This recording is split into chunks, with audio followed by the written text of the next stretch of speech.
Imagine if you can a cold so absolute that it feels less like weather and more like a physical weight pressing down on your chest. Yeah, the kind of cold where the moisture in your breath freezes before it even leaves your lips. Right.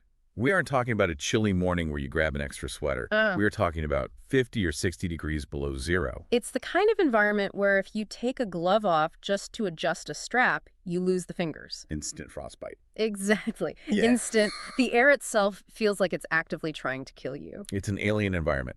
And yet in 1845, we are standing on the deck of what was considered a technological marvel of the Victorian age. We Mm. were on the HMS Erebus and the HMS Terror. But despite all that technology, I mean, the steam engines, the reinforced hulls, we are effectively on another planet. We are in the Arctic, seeking the holy grail of 19th century navigation. The Northwest Passage. Right. And for those who might not be totally up on their maritime history, this was the big one. This was the shortcut over the top of the world to get to the riches of the East. Which brings us to the focus of today's deep dive. We are looking at the sources surrounding the Lost Franklin expedition. Two ships, 129 men, the absolute pride of the Royal Navy. They sailed out and they just vanished. And usually when you hear this story, it's framed as a standard history lesson. You hear about ice charts and bad weather, Right. maybe some scurvy and just terrible luck. But that is definitely not the story we are unpacking today. No, it is not. Today, we are looking at a version of events based on a very specific stack of sources that suggests something far darker than just bad weather was waiting for them out there in the ice. It's a narrative that paints a picture of a supernatural predator of ancient Inuit mythology coming to life, and a descent into madness that is frankly terrifying.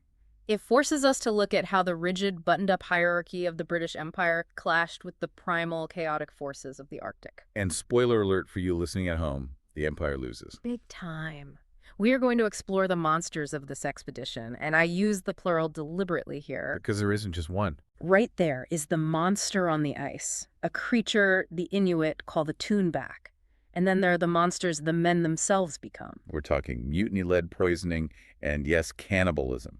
It's a really heavy one today, and amidst all that horror, we have this incredible character arc of Captain Francis Crozier. We're going to trace his transformation from this depressed alcoholic second-in-command to a mythic survivor who essentially has to shed his entire humanity just to live. It's the ultimate survival story, but the cost of that survival is identity itself. So buckle up because it's going to get cold.